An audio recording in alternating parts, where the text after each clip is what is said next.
Hello, everybody, and welcome to another edition of Boss Boxing Predictions.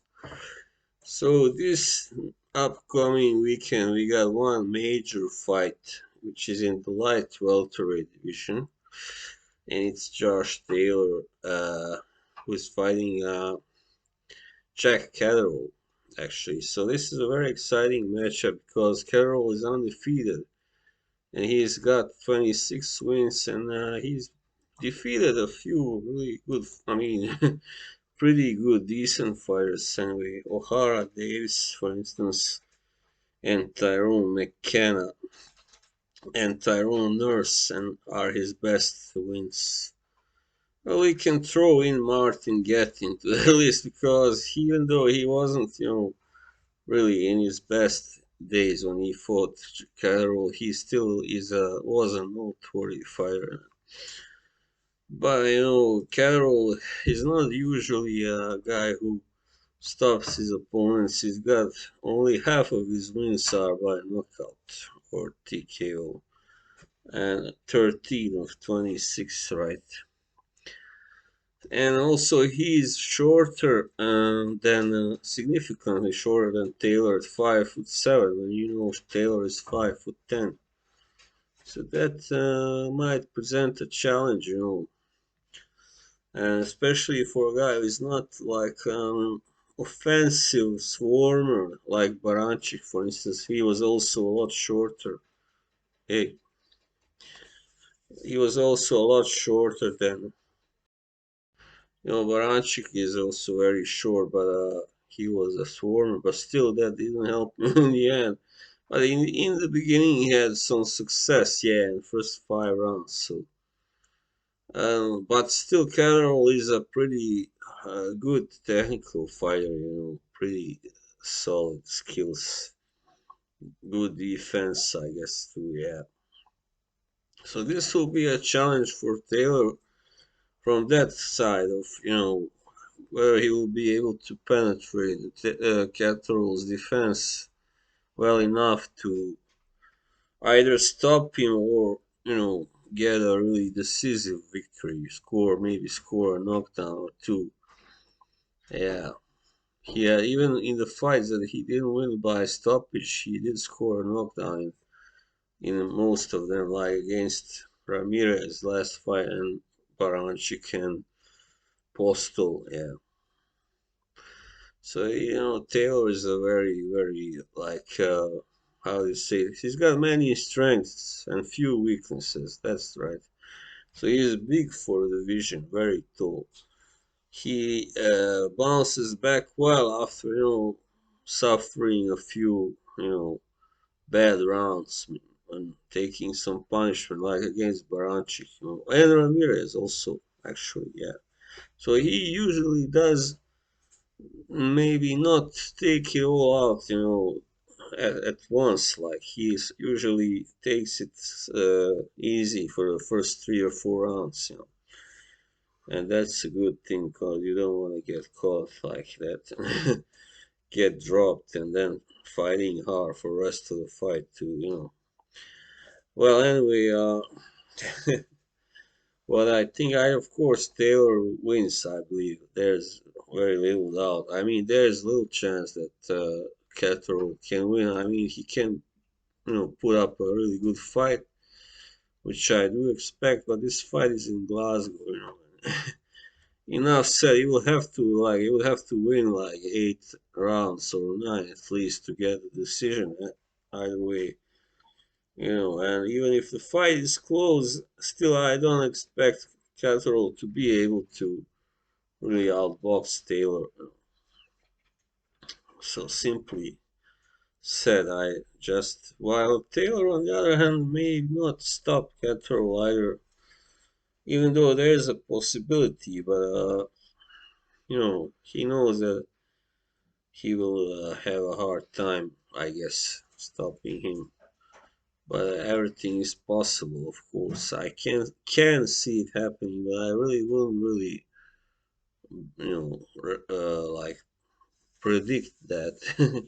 So I'm gonna predict that Taylor wins by stoppage. Sorry, not stoppage, Or maybe a late stoppage I can see, but not earlier. But I think he will win on points. Yeah. All right. That was the big fight, and then we have, because I decided, why not take the big fights first. That way people will not, there's a chance, bigger chance people will want to watch the, after 4 or 5 minutes, this video. So anyway, moving on, we have Herwin, I don't know how you pronounce it, Ancas fighting also this weekend against a guy called Fernando Daniel Martinez from Argentina, yeah. It's IBF super flyweight title fight. So Argentinian guys are known as very tough and very like good fighters, fast and all that, resilient, to use some yeah, academic language. So yeah, Alcaraz is a good puncher, but he doesn't always win. He's won about half of his world title defenses by knockout, I think. But he's made like, well, a little more than half maybe, but he's made 9 defenses already, so this is his 10th. Wow. I think he will win this fight. See, this is in Las Vegas, so neither guy is really at an advantage. Even though this guy Martinez is from South America, it doesn't really make that much difference, I believe. Maybe a little more than when you are from the field. But Filipinos have, really good support over there, also thanks to Manny Pacquiao. There are a lot of Filipino fighting fans in America. So, yeah. I think this fight may also go the distance, but there is, of course, a chance that Alcaraz pulls off a victory by knockout. Yeah, this may be a tough test even for him, because this guy is undefeated and his boxer ranking is 3.5 stars. So, it's a pretty good ranking for someone with only 13 fights. That's all I'm gonna say. Yeah, as I said, I really like Argentinian fighters. They are very tough. They are very aggressive, dogged, whatever. What else you wanna call it? And good athletic skills, usually. Yeah, tough, good chins. So yeah, this I expect actually to go the distance, but Alcaraz wins most likely on points. And then a good cruiserweight matchup between Lawrence Okoli and Michal Cześlak. Sorry. So Cześlak is a Polish fighter. He's a kind of, yeah, semi good, semi decent. Nothing really great, but this is, of course, Okoli is the major favorite. He's also the champion, defending the WBO title at the O2 Arena, Greenwich. He's from London, born and bred. He's a taller guy, a harder puncher, everything. But still, I mean, this guy Cheslak, that does have some power too. I mean, he stopped Durodola in 2 rounds, and Yuri Kayembra Kalenga in 7, and Yuri Kashinsky in 1. And his only loss so far was to Makabu, Ilunga, on points, and that was a close decision. So this, this will be, I think, the first really tough fight for Coley in his championship reign. But still, I don't really see Cheshlock winning this fight, but it may very well go the distance too, because of Cheshlock's record and all that. His qualities as a fighter. He's a tough fighter. Isn't that much shorter? He's 6'3", so only 2 inches, shorter. But still, Coley is very good, offensive fighter, a puncher. Even though his last 2 wins were kind of, he beat a guy who is over the hill, which is who is Blavatsky, and a guy who never before fought in a fight of this kind of caliber at all, which was Stilan Prashovic, Montenegro. Yeah, my countryman, ex-countryman. Anyway, so Prashovic was simply, scared. That you could see that in the fight. Man, he didn't make an effort, and he was just overcome.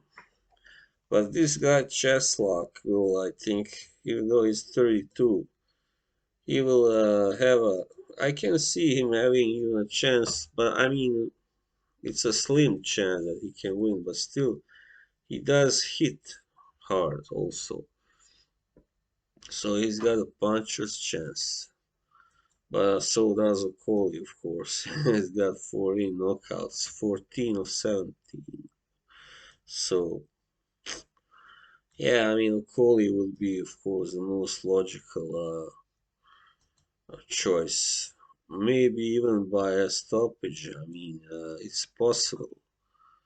Also, yeah, I think there's a 50-50 chance, like, or maybe even 60% chance that Okoli wins on points, actually. All right. Also, you got,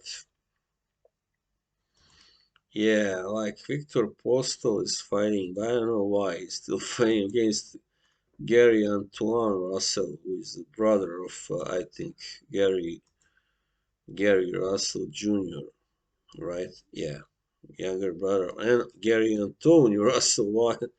Well, their father really needs to, get some creativity in the names department.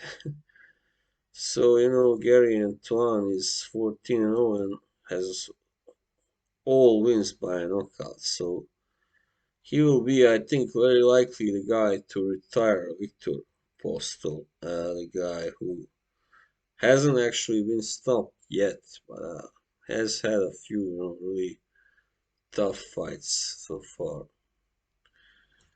Yeah, I don't know really. I mean, he's still a tall guy for that division and everything.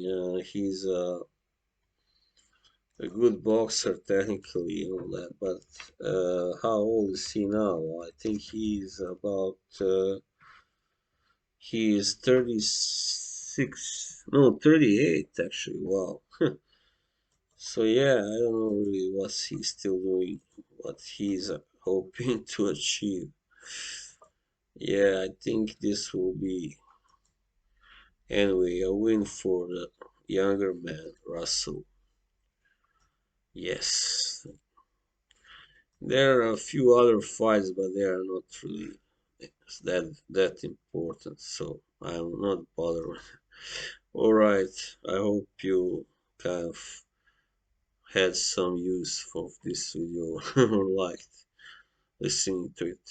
Until the next time, see you. Bye bye.